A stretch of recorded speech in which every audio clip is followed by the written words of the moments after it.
Hello, everyone. Welcome to join us on the 19th gathering of the Living Earth Youth Dialogue. It is a monthly online gathering where young people from China and the United States come together around their inspirations and concerns about the pressing ecological, cultural, and spiritual issues of our time.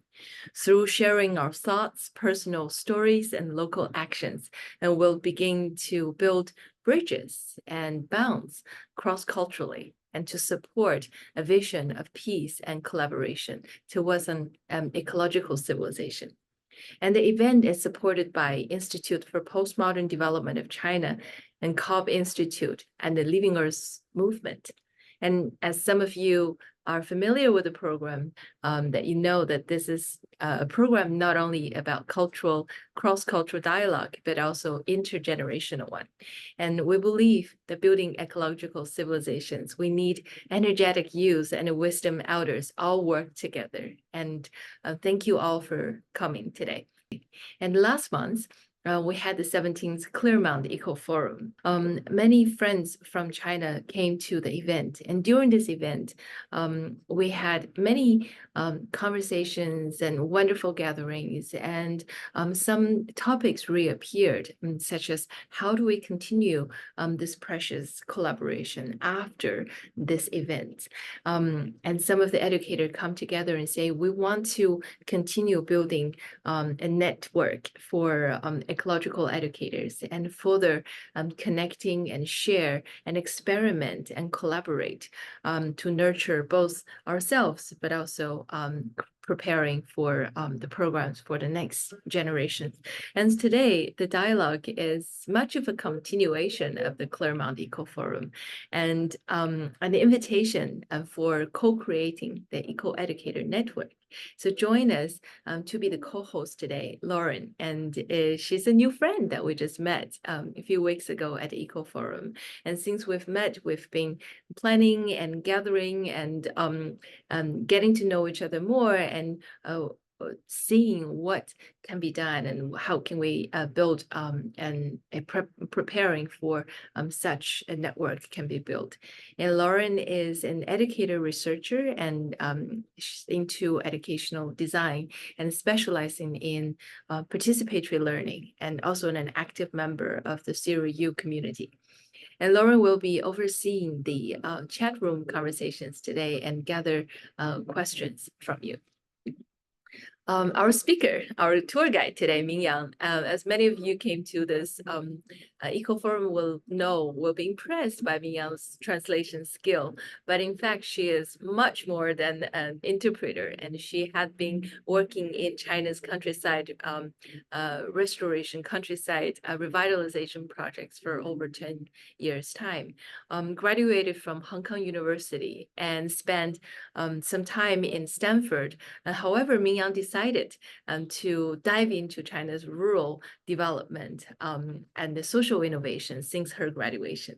So the Peitian Village, where MIngyang will show us today, is her home for the past 10 years.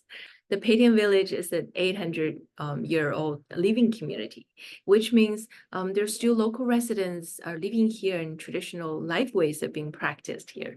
The village is particularly famous for its farm and reed culture, or in Chinese we call it 耕读文化.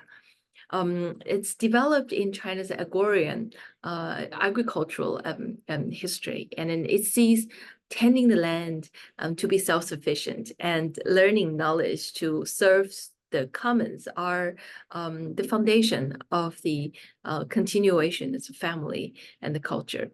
And the farm and reed culture permeates all over China and all over China's countryside, at least, and serves as the main inspirations and foundation for developing ecological civilizations. The purpose for this dialogue, however, today is not just to show you an examples of China's traditional village and their current status, but also an invitation. And we want to invite you, our friends across the ocean, to co-envisioning what education or learning would be to support an ecological civilization. And then MIngyang will show us the village, and she will take us around on a walk, on a virtual walk. Bear with us, we haven't done this before, so there might be technological issues, and we'll see. And the walk will take around 1 to 1.5 hours, and so the whole events will be probably around 2 to 2.5 hours. So after the virtual walk, we will open the floor for dialogues and communication. So thank you very much for being with us. And without further ado, I hand the floor to MIngyang. Good evening, everyone. For those who are in US and other places around the world. And I'm MIngyang. I'm very happy to be with you today.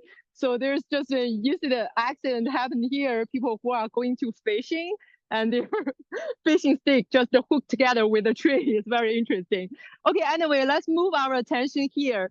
So today I'm going to tour you around the village, which is a very, very typical traditional ancient village in China. So as you can imagine, like from Ming and Qing dynasty, and even before that, a lot of Chinese people living like this. Because in the Western media, I think there's a lack of information about the real lifestyle of Chinese people. So what I'm showing you today could probably be very like astonishing and exciting to you. I believe like after the tour, you probably think, I want to be in China right now. So what we are having today is that I'm going to walk you through this village with more than 30 like very grand houses and also 20 ancestral halls and 1 kilometer Asian street. And also which this village, our friends abroad online who are really interested in education is that this village in its prime time, it has nine academies and 9 elementary schools, 5 family schools, and a lot of practical schools that training like women's schools, schools for farmers, schools for artisans. So there are so many schools. So at that time, as you can imagine, like in Qing dynasty, you walk in this village, you are like walking in a even like I think it's like more like a university, and you can hear people reading everywhere in this village, and people just go to farming when it is sunny and go to reading when it is rainy. So what's the secret about this village and how this village has developed this kind of culture, and even the villagers developed a very, very good self-organized and take a lot of initiatives to do their social administration and social innovation even back to hundreds of years ago. So what are the secrets? So we are going to explore. And in the meantime, what's very interesting is that so here's our head of the village here. And he actually is, his name is Wu Yu, and he actually is organizing a lot of very exciting cultural performance for our guests from around the world online today. So including martial arts, puppet shows, and also Shifan music. So we give great thanks to him. And as we walk around the village, so we will enjoy those cultural performances. Because this is a very big village, I mean, the culture is so rich. So today we can only have a glimpse of it. So you want to understand more about this village and understand more about the traditional Chinese villages, welcome to China. And especially as Vivian and Lauren just said just now, because we are really, really passionate for what is the sustainable and ecological future of this world. Because Chinese people, back to thousands of years, like we are in this harmonious relationship with heaven and earth. So with our lifestyle, I think that is a good example for human beings' lifestyle going forward. So we really want to present all those ancient villages and their lifestyles to the world and see what kind of inspiration and collaboration can bring across the globe for us to learn from our ancestors, learn from the indigenous wisdom, and we can move forward together. Okay, so let's go. So at the very beginning, so we are going to this entrance of the village. As you can see, this is a very, very beautiful archway stone. So this actually was given by the emperor, so which actually recognized military 进士. We call people who got elected through imperial examination in China. We call them 进士.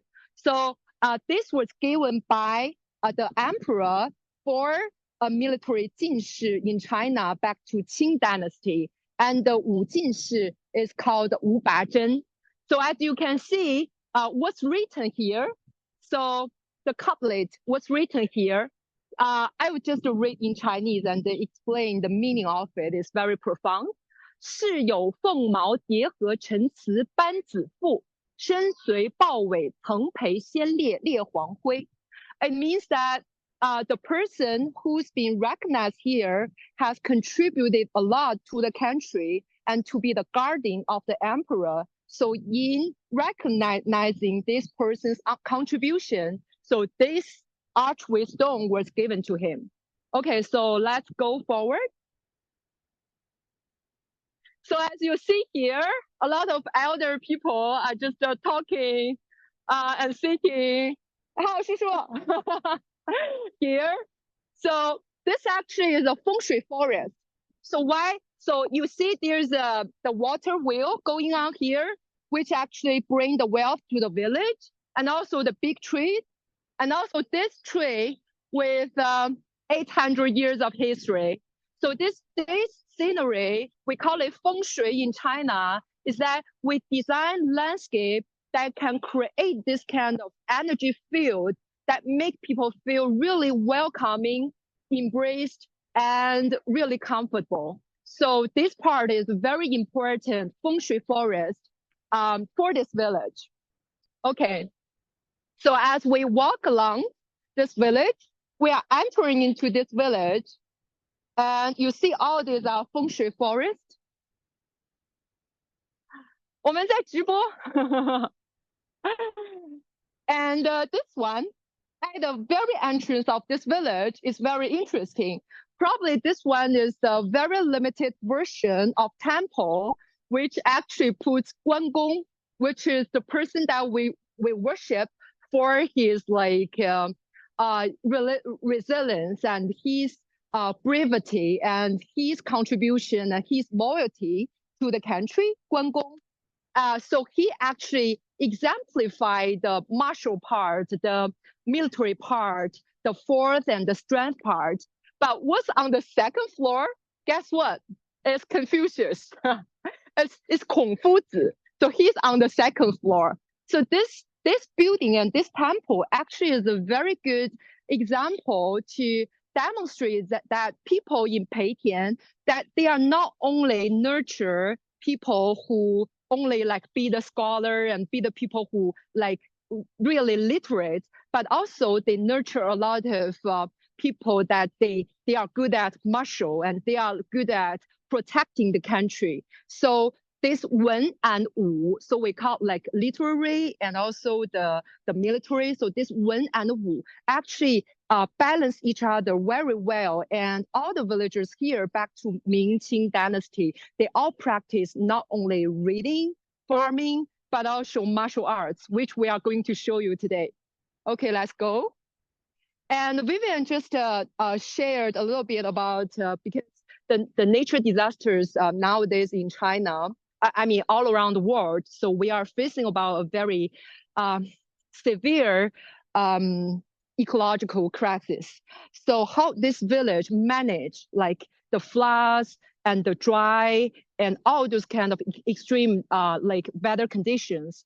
So it's very interesting as you walk along this village, and we can show them the channels. So there are two sets of channels in this village, as you can see downward here. Yeah, as you can see. So one set of channel system is for just lighting the water out of the village. So for those waste waters and those water floods, so let those water out of the village. And it's circulating very, very delicately all over the village, as you can see on the surface, those places, but also underneath. But we also have another water system, so which actually brings the spring water from the mountain to this village, and is also circulating all over this village, even in the house. and connecting with the well system. So as you can see, back to hundreds of years ago, the designing of the whole water system is so complicated and so sophisticated.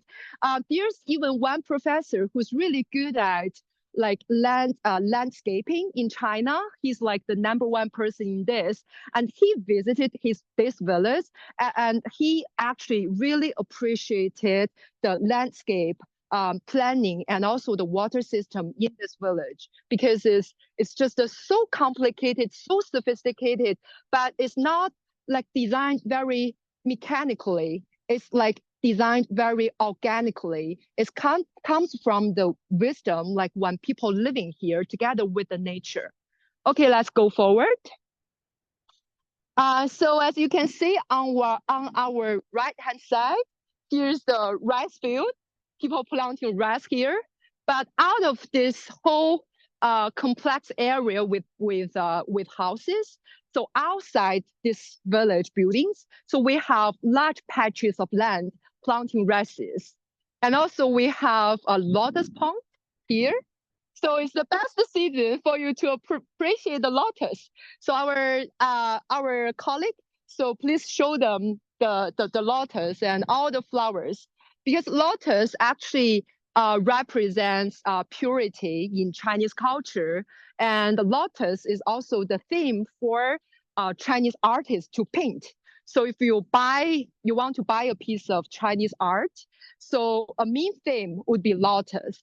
So as you see the Chinese painting, you would find that the ink painting really gives you not the very, very physical essence of the lotus, but it is the spiritual essence of the lotus, which is, even though the lotus is rooted in mud, it's very dirty, very muddy, but when it's just spread out, when it blossoms, it is just so pure, so pure. So this is the lotus pond. It's also a very important feng shui here.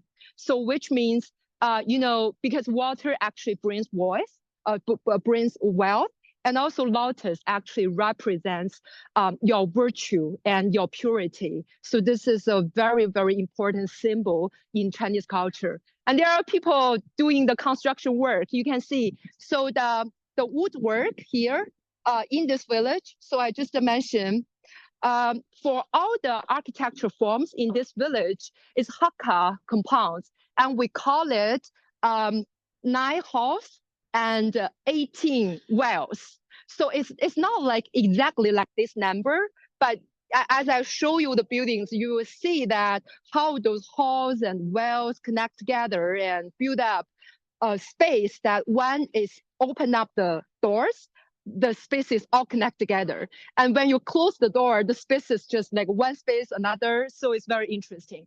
So this is the building block for those Hakka houses. So the people are working on that. Okay, so let's now move to the largest house, the largest compound in this village, which was built in Qing Dynasty, and it's called Da Fu Di. So there's a person who's living here. He was a very influential person in Peitian back to Qing Dynasty, and he really represents what we call gengdu, which is farming and reading culture, because he actually didn't success in the imperial examination. So later on, this guy called Wu Changtong, he went to become a businessman, and his business really becomes very, very successful. But he didn't like go to other areas. He just go back to his hometown and build up all these good houses. But the good houses is not only for his own living. He actually made those houses as academies, as schools for people to study. He also started a lot of philanthropic initiatives in the village. And even back to Qing Dynasty, so he initiated a women's school, which we are going to visit today. So here, as you can see, even though in his elder time, even though he's very wealthy, he's not like only making money and sit there and eat and do leisure things. He actually goes to the street every day to pick up cow dungs. So because cow dung is a very good fertilizer for farming, right? So even in his elderly time, he farmed every day, even though he's a very successful businessman. So why the farming and reading culture is very important for Chinese people? Because China has thousands of years of agrarian civilization. So farming and agriculture is very important to our civilization. And with this civilization, actually, Chinese people kind of develop a very mild, very humble personality. So we don't want to conquer other nations. We just want to stay in our land and be peaceful and be like in harmonious relationship with nature and with earth and heaven. So that's the personality comes from thousands of years agriculture. And our ancestors understand, even though being a businessman, you can earn a lot of money, but because you making money so easily, that actually gives you not to be like so honest, or you just want to make more money without like really making value for the society. So in China, back to ancient times, we have a kind of priority for people, like what kind of a position you want to choose. So the number one is to be scholar. We call it a shi. And number two is to be a farmer.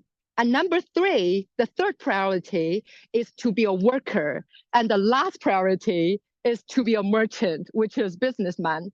It doesn't mean that being a businessman is not good. It's just that our ancestor knows that if you only want to make money without good virtue, without working hard, without your diligence, then the whole society would mess up. So that's why we think reading to culture your inner spirit and farming to culture your diligence and your virtue is the most important. Okay, so let's walk in. So as you see, there are so many couplets in every houses, wherever you go. Actually, this couplets represents the beliefs, the aspiration of the host. So for this one, it's a very good representation of the farming and reading culture in China, which reads, 水如环带，山如笔，家有藏书，龙有田. It's like the water is like a belt, and the mountain is like a pen, a brush, and our family has a lot of books, also a lot of farmlands to farm. So let's go inside. 你好，阿姨。So 小伙伴给他们多看一下建筑啊，可以录我的声音就好了。So this is 大腹地. So as we walk inside, we see this is a very normal setting of 9 halls and 18 wells building compound. Yes, please. Okay, let's go forward. So just now it's the Shifan music played by all the villagers. So you can see the women, they are dressed up today very, very beautifully for us. And so we are actually walking along these houses. So this house is the Hakka, very interesting Hakka building. So you can see, as you can see, there are many, many doors here. So if you close the door, there are actually 108 houses, rooms inside this building. So this building it covers 7,000 square meters. So if you close the door, there will be 108 rooms in this building. But if you all open them up, this will be like one place that you can walk through like within one route. Okay, let's go on. So, and as you can see, this building and also the floors, this one is kind of rocky, but if like that hall we just walked before, it's very, very smooth, because at that time people use a very special technique, including sugar and egg into the soil, and to make it, as you walk more and more, it will be more and more smoothly. Okay, let's go. So we are now moving towards this doorway, and the next spot I'm going to bring you to is the women's school. Okay, all the ladies will be very excited about this. what are the women's schools like in Qing Dynasty? Because as you see, probably in a lot of Chinese movies, like in ancient times, Chinese women were so miserable and their feet were binding and they are forbidden to walking out. And you would have a lot of imagination about like Chinese women in ancient times, because foreigners know that probably Chinese people pay more attention to men in the ancient times instead of women. So women's position in the family and in the society are not well respected. So here we are coming to the women's school. So it's not very big, it's very tiny. So it's called Rongxiju, which is a boat which can only contain your knees. So you just sit here. It's very tiny, but it's very interesting as we walk in. So we can see the exhibition of a lot of women's embroidery work, those hats. And as you can see here, there's very, very interesting word here. So in Chinese, we said it is 可谈风月. So this was written in Qing Dynasty. So how to translate that is very interesting. That would be really astonishing to you. That means you can talk about romance and love affairs. So it would be really astonishing because from a foreigner's imagination, like in ancient times, China like were so stubborn and close up, and women are kind of tools for giving birth to children. But here, it actually tells you that you can talking about romance and love affairs. So the founding of this school is very interesting. So it's back to Qing Dynasty. And there's a story that a girl in this village was married out to a man outside. And because he's not quite understand what marriage is about and not quite understand about the sociological and hygiene, those stuff. So he was sent back after the marriage. So this actually inspired the villagers to start this school. So this school, like after its initiation, is not only a place for training the women about the sociological hygiene, those kind of topics, but also it teaches literature, teaches arithmetic, teaches how to nurture your children. And the women at that time even make dramas, small plays here in this place, and also learn cooking. So you can see this very traditional Hakka cooker.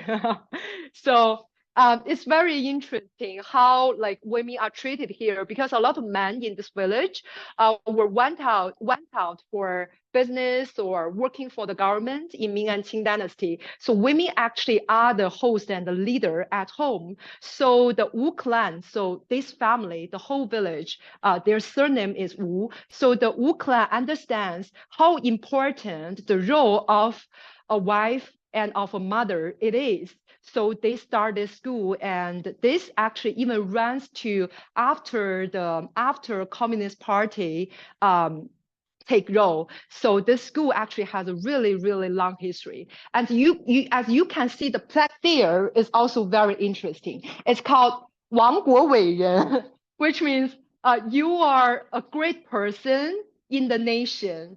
So it's also very rare to see, because nobody tells a woman in that time that you are a great person in this nation. But this plaque actually tells so. It tells the women that how important you are, and if you can be excellent, and your family will be great. Okay, so let's go.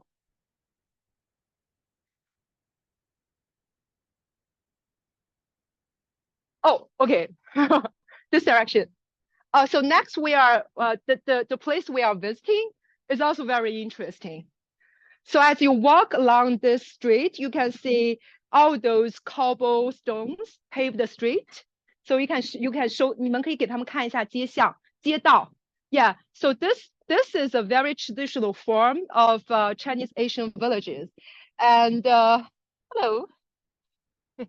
And you can see in this village, we have a lot of those kind of logos, pictures that representing really good meanings with those cobblestones. They're saying that during the full moon, you can see the deers. So there's a deer and there's a crane, and you can see the deer and the crane kind of like emerging out of the stone, and the style and the picture of it is not like flat, it's very vertical, very 3D dimension. So let's move forward. So the place we are going to is the ancestral hall.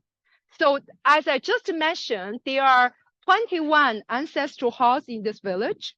But this one actually is the most important one, because all the Wu clans, they have different families, branches, but this one is the most important one.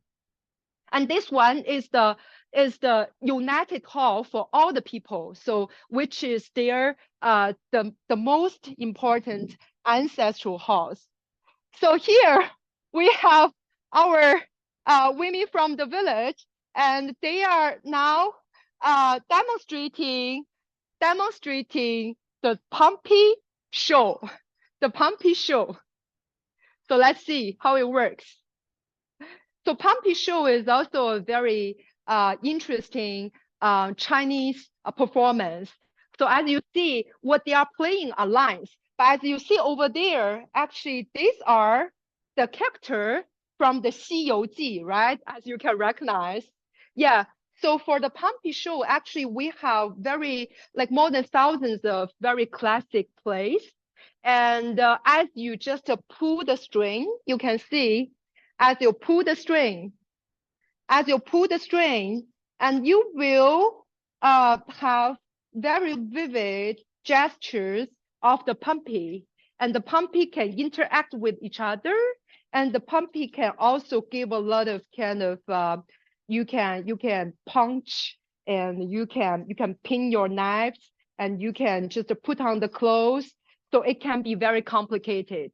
So as a very formal Pumpy show played, there will be like musical performance together with the Shifan music. And also there will also be people who sing the dialect songs. And together with the Pumpy show, it's like the cartoon. It's like the Asian version of Walt Disney in China. Yes, thank you. 谢谢. Okay, so as we walk in this ancestral hall, you can see actually their values are right on their walls. So as you can see, this is 忠, this is 孝, this is 廉, this is 节.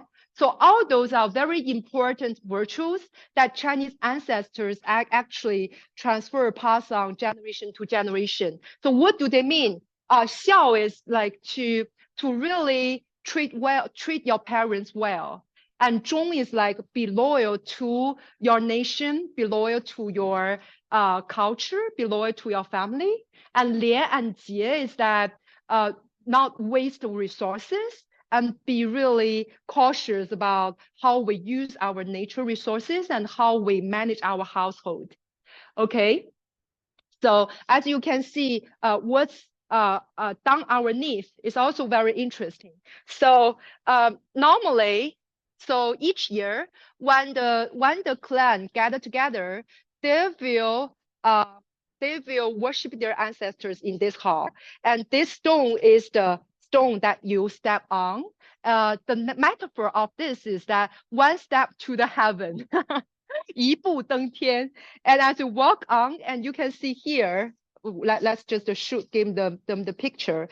And it's this character is like 人 in China is people. So you can see there are so many 人 here, people, so many people here, which means their good wishes for the clan to prosper with more and more descendants, with more and more people to flourish.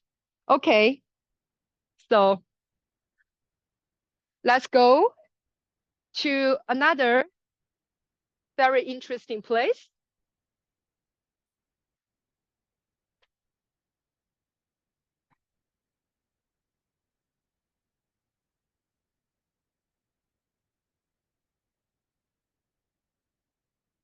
So as we see, this place, actually, it was burned down, but used to be the house for the 5进士 5拔征, as I just told. And these were all given by the emperor to recognize his contribution to the nation. So, but this place has been burned out. And that building, the 2-floor building, is a very interesting and secret building that we are visiting. So let me show you what it is. So the street we are walking to is called the street, the 1 kilometer Asian street. And this actually is a very important street in the ancient times for people to come here to exchange with each other. So there are a lot of shops along the street in ancient times, and it's a very important route for people to go to the county nearby. So we can also see the waterways here in this street. Oh, I see fish. I saw fish in the waterways. So you can imagine in ancient times, all those shops. There are still shops here, but it's closed today. But in ancient time, there are a lot of shops selling like tofu, silk, tea, a lot of things. So the next school we are visiting is also very interesting. Let's go inside, see what it is. So it's called 雏金别墅. So 雏金别墅 means whole sculpture villa. So it's the place for the experienced farmers to teach the young farmers how to farm. So this is a farming vocational school in Ming and Qing dynasty. So you can see, read from the couplet, 半亩燕田榆树立，树园瓦屋客桑麻. So which means actually this place is the place for people to discussing about agriculture issues. So nowadays here actually demonstrating a lot of tools that the locals used to farm.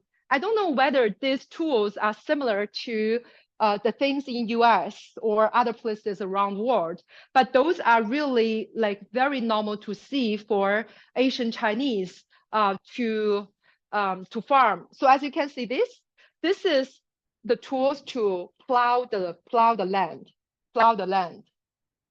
Yes. Okay. So now I'm going to bring you to the secret 2-floor building. And we are going to visiting 2 schools, and 1 school is still active. Let's see what it is. Oh, this way is blocked.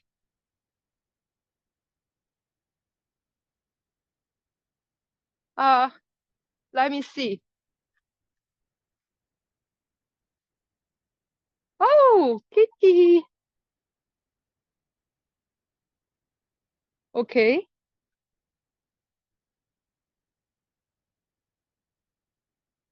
好，你们进来完以后给它关上，给它关上一会儿，没事，你不用管，让他们后面管就好了。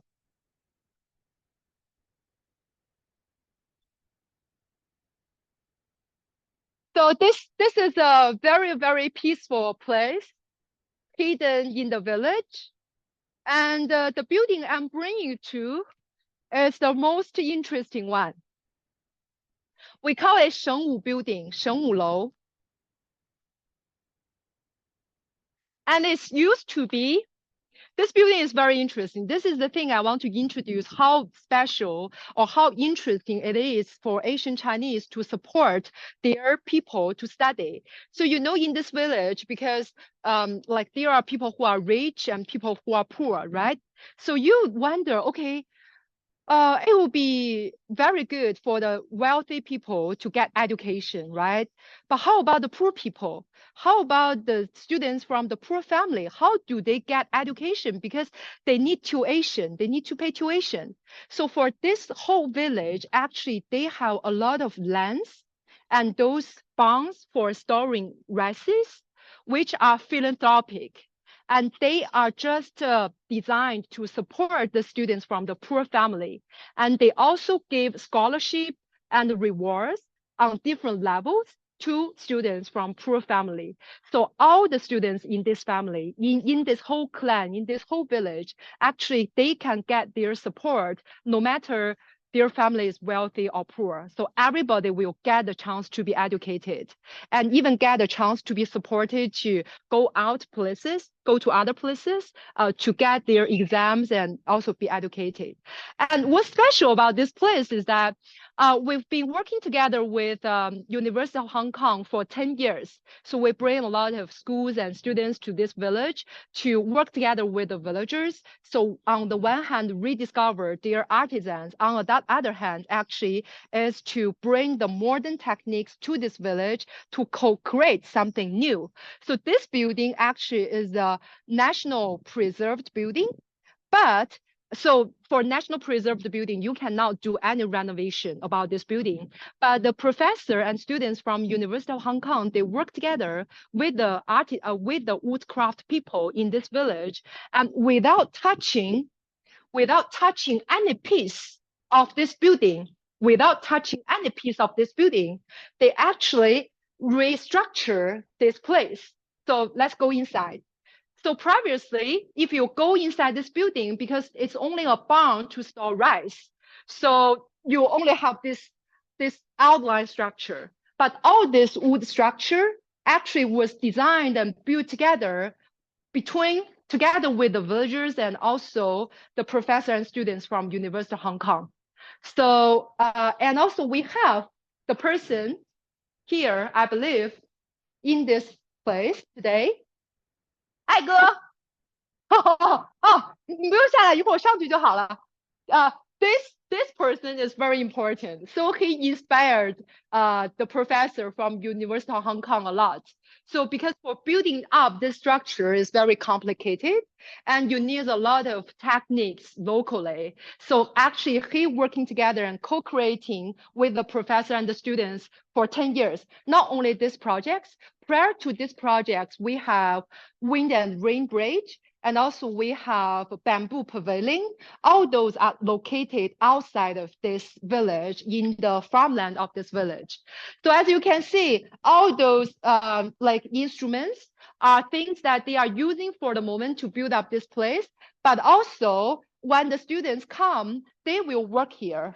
So this place will be finished in September, and Hong Kong U will use this place as a place for teaching for their architecture students, and they are going to collaborate with schools around the world to teach together here.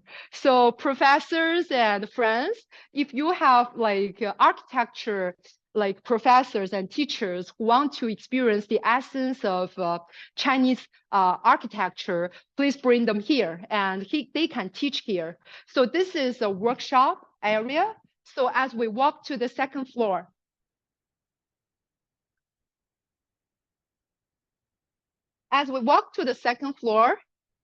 yeah, 你们可以给他们看一些各种局部和细节 ，yeah. So as we walk to the second floor, all these structures were newly built, but without touching any piece of the original structure.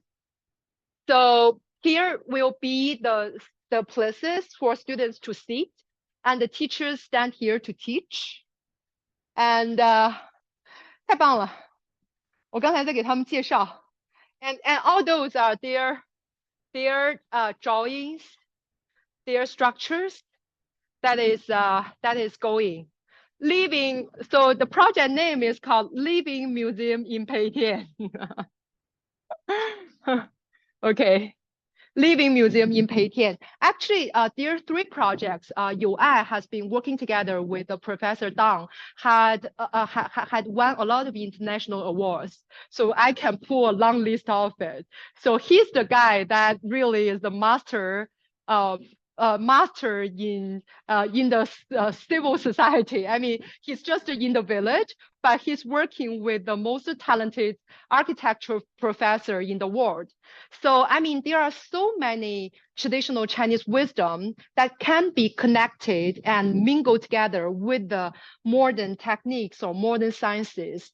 And there are still a lot more to be discovered and to be recreated. So that's why we think Peitian is a place, and there are more and more Asian villages in China, could be the place for us to combine the past and the modern, and also the West and the East. Okay. MIngyang, we have a question. Yeah. MIngyang, before you leave, we have a question. What question?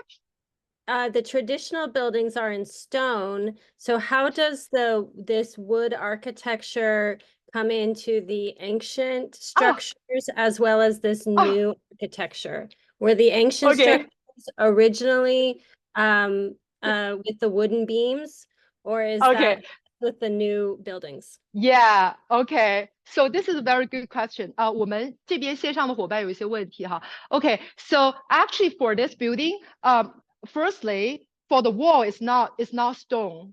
It's clay. It's hemmed clay. Hemmed clay. We call it hangtu. So this structure is the most used structure in China. So for ancient times. And with this clay, actually you have this wooden structure, these beams. These beams are original. So for this structure to build up, as we see this new structure to build up, actually is wooden structure that actually joins together with the original beam. So this is the way how it works. Definitely, there are a lot of structural techniques. That's the challenging of this whole structure, but I'm not going into that detail. So if you are interested about this part and also interested about other structures that they've been created during the past years, I can send you the bridge, the picture of the bridge. That is fantastic because the professor working together with you, actually, they use the mortise and the tenon structure. We call it 榫卯结构, like this. Like this, we call 榫卯结构, mortise and tenon structure, joint, mortise and tenon joints. They use that without any nail inside, but they build up a very special structure that is not the same as the normal ancient bridge. They use a lot of digital techniques to calculate and design the structure. I can share the picture later on. 好，谢谢艾哥。Okay, so this is something that we are bringing new vitality to the village and bring education projects to land in this village. So if you guys can give some details, 给一些细节让他们看一下, give some details. It's very beautiful, actually. If you walk inside, I love this place most. I love this place most. So if as you look up, and the light's just shining through here, so it's very beautiful. If you stand inside, you feel it's very, very beautiful. Okay, so this is the Shengwu building and also our woodcraft studio for University of Hong Kong and other universities going forward. So this one is also very interesting. So we won't walk inside, but we'll just look outside. You can give a picture, give them a view here. So this is called 修竹楼, 修竹 building. It's like cultivate bamboo. So this building actually in the ancient times was used as a school for artisans. So a lot of like mud work, sculpture work, weaving work, woodwork. So people who learn those artisans will come here. And there is even a society created for this. It's called Wenchang Society. So Wenchang Society was created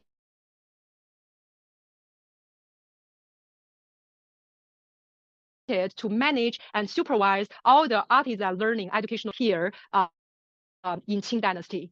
So this is to, I believe our next stop is 我们去官厅是吧？9公司 okay. Okay, let's walk outside.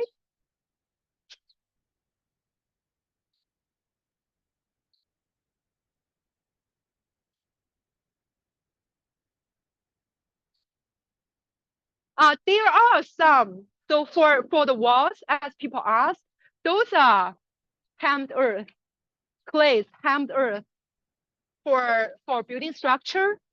And these are bricks. So actually we use these two, and also a lot of wooden houses. So all this like building materials across different generations and different dynasties actually presented here. That's why this place is very, very attractive to people who are like architecture professions and also like architecture fans, because you can see a lot of very interesting elements and very interesting design techniques in ancient China not for Forbidden City, but for folk houses in everyday living in ancient China. Hi. Okay, so now we are walking on the 1 kilometer Asian street, and we are going to two also very interesting ancestral halls. So these two, we call it 横公祠 and 九公祠. Those are two out of the 21 ancestral halls in this village. As you can see the building structure. If you guys can just give some details of that. And all those are made from the mortise and tenon joints. So there's no nails inside. And you would be amazed how delicate it is and how all those structure, because it's heavier upper and it's lighter under. So the structure actually is extremely complicated and sophisticated to make without any nails. So here we have the local craftsman. So as we just go to Xiuzhulo, and we said that people here, they actually learned artisans. So we have the local craftsman, 你好, 叔叔, that is demonstrating how like this dragon was made. Because dragon is a very important symbol in China, and like walking long dragons in this village is a very important tradition during their festival. So if you guys are visiting during the Lantern Festival, you would experience the whole village holding this dragon, and the body of the dragon was formed by this. You see this? Formed by this. And people will use the bench to carry it on their shoulder. And so from the length of the dragon, you can tell which family is the most populous with more people, because the more people you have, this will be longer. So it represents how large is your family.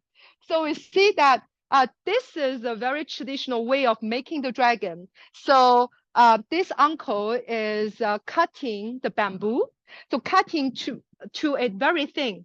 You can see he's using a knife to cutting it, and as it is cut, and it can be twisted into this form. And later on, you use the paper here. And to glue it on that. So it's really, really environmental friendly. It's not like the lamps that we use nowadays, it's plastic. It's very environmental friendly, but it's very, very beautiful. I can send you guys the videos of it later on. 谢谢. Okay, so let's walk. So you guys can give some views of the streets around. Yes. Okay, so the next spot we are visiting is a very, very popular spot in this village. All those houses have stories, but we don't have time to go inside.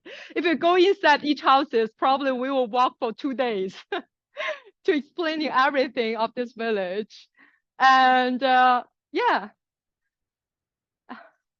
And here we have a workshop for making the wooden tub. So the tub, the basket can be made for rice. 你好.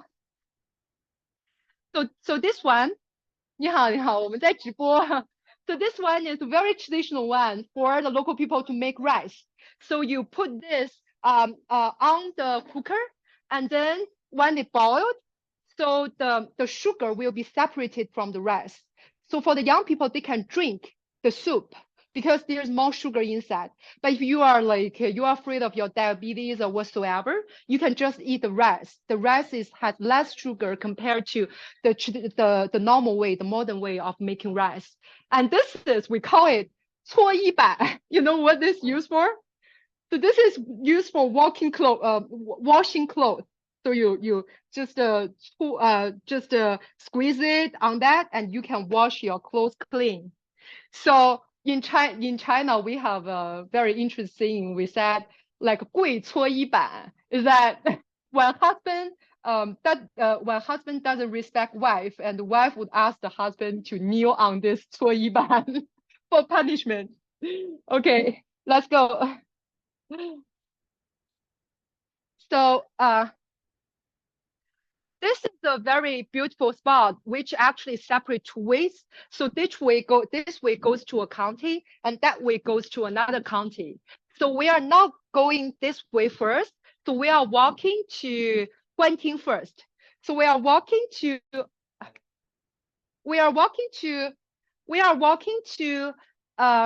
a very, very interesting building. Again, that building is very interesting. You will know, okay, so for nowadays, if we visit a place, we will have hotels, right? You have hotels to live. But in ancient times, I don't know, like the culture in US or in other places, how, like hundreds of years ago, do we have hotels? Do we have food and beverage places for people who travel? There is in this village, and it's really, really grand. And a lot of renowned people, I mean, in Ming and Qing dynasty visit here, like a very, very famous scholar called Ji Xiaolan. He used to be here and live in that hotel. It's the place to receive their guests. So now we are walking to that hotel and see how people in ancient times, that when they travel to this village, how they are treated. And they're seeing that Peitian people, I mean, the people from this village, they are so like have such a great hospitality spirit, and they are really a good host. Like when Ji Xiaolan came to this village, and Ji Xiaolan is really a big fan for meat.